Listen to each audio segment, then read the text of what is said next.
എറണാകുളം മരടിൽ യുവതിയെ കെട്ടിയിട്ട് മർദ്ദിച്ച കേസിൽ ജയിലിലായ യുവമോർച്ച നേതാവ് ഗോപു പരമശിവത്തിനെതിരെ നേരത്തെയും പരാതി. സാമ്പത്തിക തട്ടിപ്പ് ആരോപണം ഉന്നയിച്ച് മരട് സ്വദേശിനി നൽകിയ പരാതി ബിജെപി നേതൃത്വം അവഗണിച്ചുവെന്നാണ് ആക്ഷേപം. ഗോപു പരമശിവത്തെ ബിജെപി പുറത്താക്കി.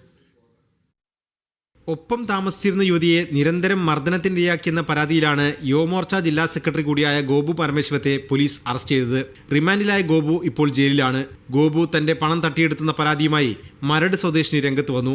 ബിജെപി നേതൃത്വത്തിന് പരാതി നൽകിയിട്ടും നടപടിയെടുത്തില്ലെന്നും യുവതി ആരോപിച്ചു. ഗോപുവിന് പോലീസിലെ ചില ഉദ്യോഗസ്ഥരുമായി അടുത്ത ബന്ധമുണ്ടായിരുന്നുവെന്ന് മർദ്ദനത്തിനിരയായ യുവതി പറയുന്നു.